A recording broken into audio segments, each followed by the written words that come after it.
Around Dodge City and in the territory on West, there's just one way to handle the killers and the spoilers, and that's with a U.S. Marshal and the smell of Gunsmoke.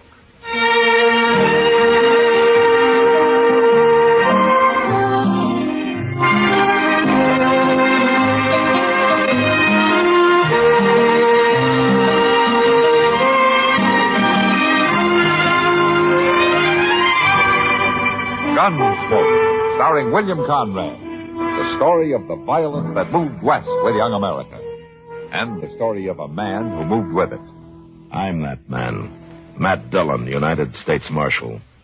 The first man they look for and the last they want to meet.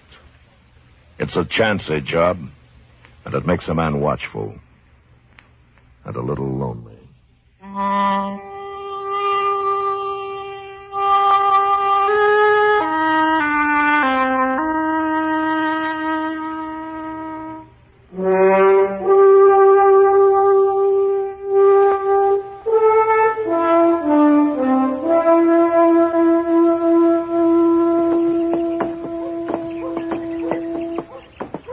You don't have to walk me all the way, Doc. Oh, why, it's a pleasure, Kitty.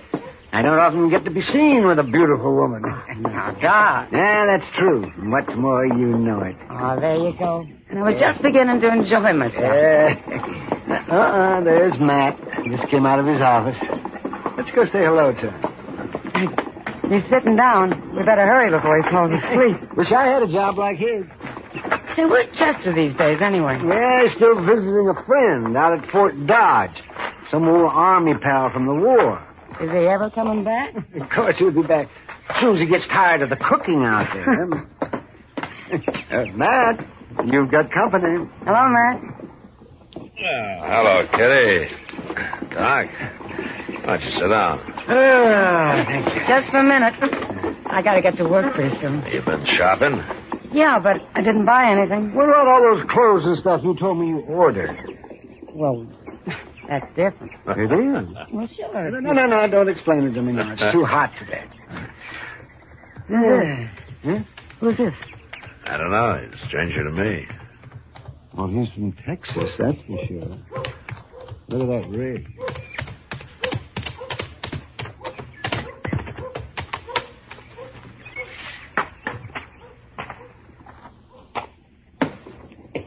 I'm looking for a U.S. Marshal.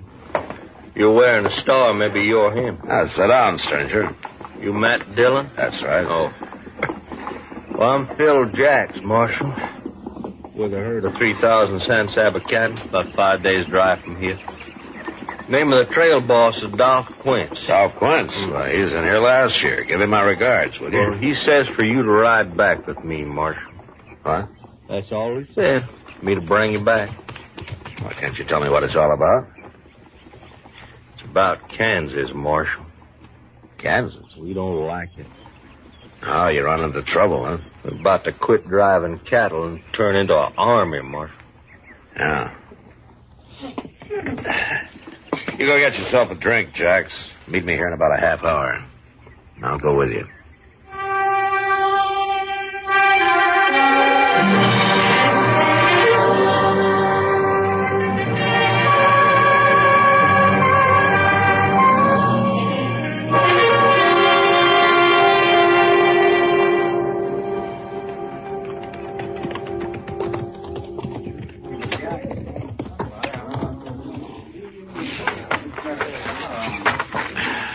You just drop your saddle anywhere, Marshal. I'll turn your horse in with a remuda.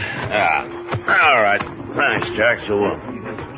And Dolph Quince will be over there by the fire somewhere. Okay. I'll find it.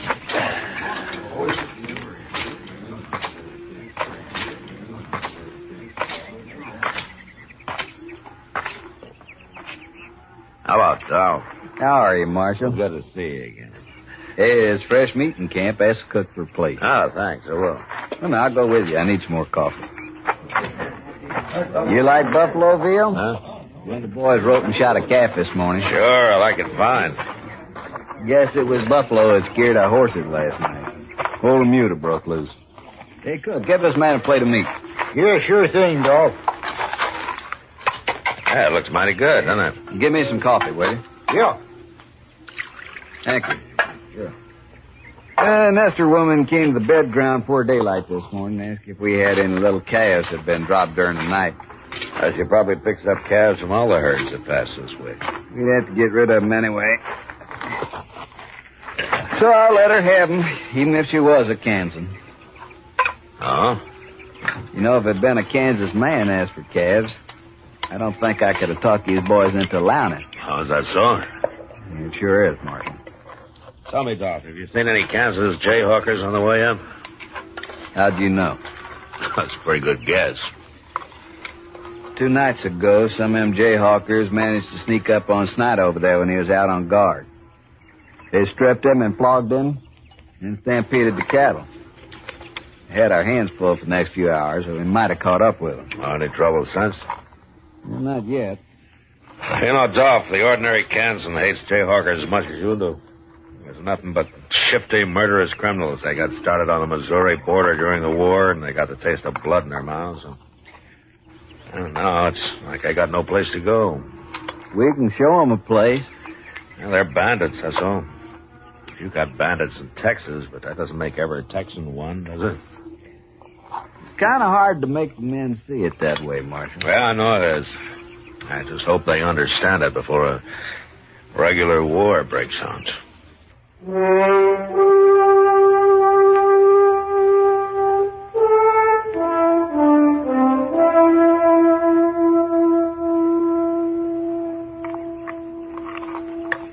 Hello, Dolph. Marshal. Jax?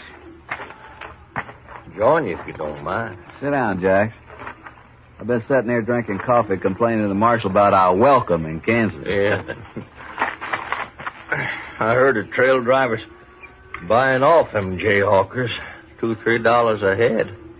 Now, let's see, 3,000 cattle. It cost us... I'm paying nobody nothing. Well, they ain't asked us yet, but I'll kill the first one I see anyway, so... Marshal, one reason I wanted you to come down here was to ride with us a few days. Get to know the boys a little. They're in a bad temper, and when they hit Dodge, they're going to be looking for Kansas scalps. All right with you. I figured you would. See, Marshal, the way we look at it, the good citizens of Dodge are out to fleece us anyway. And on top of that, they hire gunfighters to shoot us as soon as we kick up our heels a little. Now, all in all, it makes for a bad feeling. There's some misunderstanding on both sides, I guess. Yeah, you and I know that. But they don't. Dolph, I near forgot. What? Stranger just rode up to the mute over there and asked for a job. I told him to eat first. Where is he? Well, I'll go get him. Said Dolph, I'd like to stand a guard tonight. Oh, there's no need for that. Well, if I'm riding with you, I'll do my share of the work. All right. You go out with the second watch. Rango will give you a night horse. Thanks. Here he is, Dolph. This here's Dolph Quince, trail boss. Mr. Quince. Quince will do. Well, my name's Studer. Carl Studer. You lost? I don't know what you mean. Well, you know we're only 4 days' drive out of Dodge. I was wondering, could you use a hand? For 4 days? That'd help. You must be awful hungry. I thought maybe you'd be driving past Dodge. I'm not. But we'll feed you from here to Dodge if you work. I won't pay you anything, though. I haven't got the money. I don't need a hand anyway. Fair enough. Hey, by the way, where are you from? Colorado? And you ain't a Kansan? No. Good. Maybe the boys won't tear you apart. You'll be on the third watch tonight, Studer. All right. He's the sort of man spends his whole miserable life just looking for salt pork and sundown. Yeah. If that's all he's looking for. What do you mean? That's just an old habit of mine, Dolph. I wouldn't be alive if I trusted everybody on first sight. You don't trust this fellow? Oh, he's probably all right. Still, I'd keep him in camp unless it's daylight. I wouldn't put him on night guard. All right. Marshal, I always thought I led a hard life. Till now. I think you beat me. I just get shot at more than you, so... Maybe that's it. Yeah, you better stretch out somewhere. You'll be out singing to those cow brutes in 2 hours. Yeah. Well, I'll see you later, Dolph. Breakfast at 4. You find it don't take long to stay all night at this ranch. I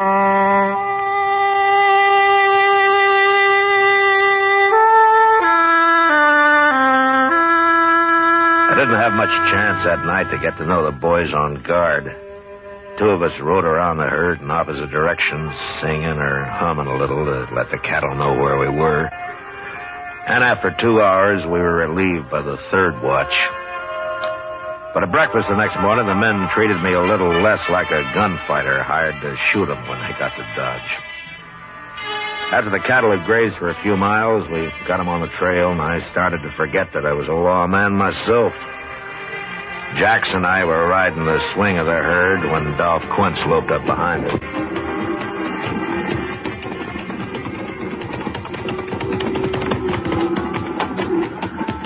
Hey, how's it feel to be a trailhand, Marshal? There's nothing to it if I could sleep all winter like you do.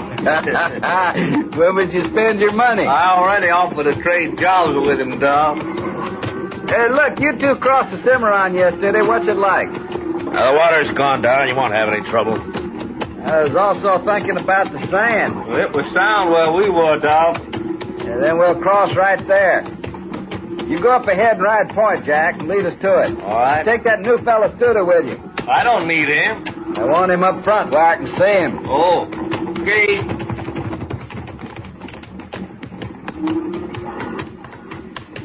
First crossing I tried last year had a quicksand bottom and bog of saddle blanket. Oh?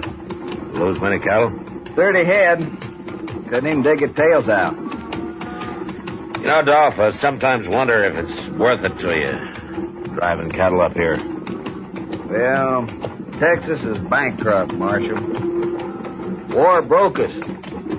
All we got is these wild longhorn cattle. Yeah, I know. Well, maybe there'll be an easier way someday. We'd starve waiting for the railroad. I suppose so. Anyway, this San Saba herd of yours is the first to reach Dodge this year. The price is pretty high. You ought to profit, about $20 a head. I hope so. Money in your pocket, Dodge could offer high-class entertainment. Almost anything you'd want. Well, the boys will be... Hey, that's up ahead. Come on.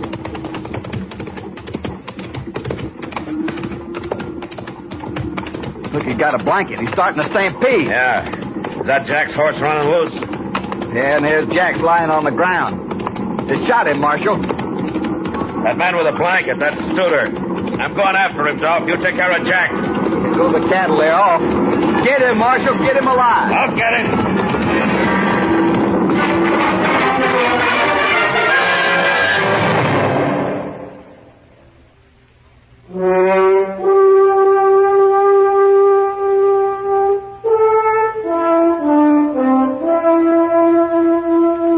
As I followed Studer, a few shots whipped past my head, but they didn't come from him. They came from behind a small rise he was headed for. Whoever was shooting was still too far away from me for me to worry about. I wanted to take care of Studer first, and slowly the distance between us closed. I pulled my rifle out of the boot and I snapped one off at him. He threw up his hands and pitched forward out of the saddle. I glanced at him as I rode past and crossed him off as one Jayhawker less. When I reached the rise, I jumped off of my horse and I ran up it on foot, and near the top I got down and I crawled. When I poked my head over, there was only one man in sight. The other Jayhawkers, if there'd been any, had disappeared. This one was afoot and running for his horse. So I took my time and I put a shot into the cantle of his saddle. Horse bolted and the man dropped behind a rock and lay there. He was only half covered, so I stood up. A step at a time, I started toward him down the hill. That's far enough, mister. Going back. You're in pistol range now. All right, fella, put down and come forward. All I want's a horse. Now get out of here. We won't bother you no more. You sure won't. Just let me on the horse. Listen to me. I'm a United States Marshal. You give up, and I promise you there'll be no lynching. You'll get a fair trial. No. If you don't give up, you're going to die right where you are. Let me go. I'm warning you. I'm coming after you. No.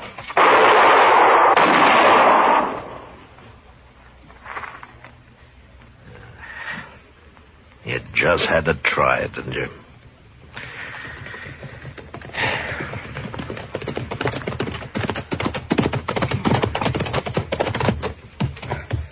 You leave a bloody trail, Marshal. Yeah. I brought Snyder with me. At the whipping they gave me the other night, I figured he deserved to be in on this.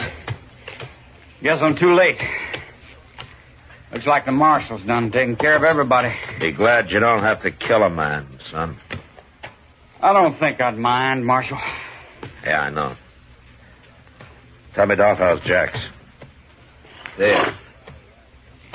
No. Dude has shot him in the back of the head. He was a good man. Boys have got to leave cattle turn. They'll let them mill around for now and then graze them out. Good. Snyder, I left my horse over the rise there. Would you get him for me? Yeah, sure.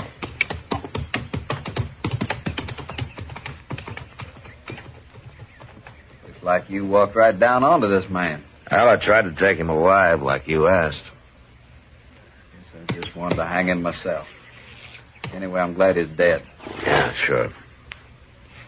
Marshal, we'll be burying Jax out here. I'm wondering if you might know how to do it. Maybe a prayer or something? No, I tried, no? Just get back in.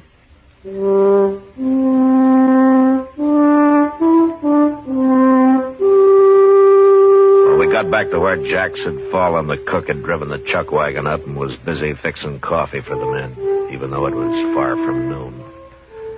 The cattle were spread out and feeding now, and one by one the men rode up, sober, quiet. With just a glance at Jax where he lay covered by his saddle blanket. A grave was soon dug, and with the end gate of the chuck wagon for a headstone, Phil Jax was placed in the ground and covered with prairie earth. Their hats in their hands, the Texas men had watched the service in silence. When it was done, they turned and walked away.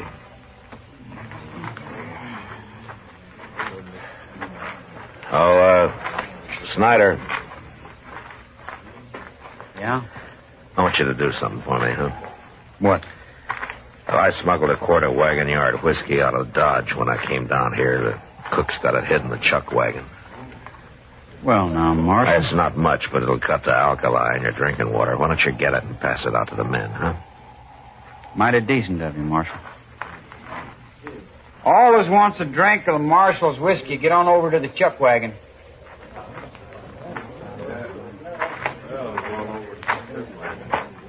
There's times when a drink's good for a man, Marshal. I guess this is one of them. I think Jack should approve. He sure would. By the way, the boys all know how you handle them Jayhawkers. No? It ain't changed their minds about Kansans much, but maybe they think a lot more highly of the law around here. The kind of gunfighter hired by the law, anyway. That's good. Of course, it don't mean they won't hoorah Dodge leather when we get there. I expect that. Sure. Come on, we got a drink coming out of that bottle, too.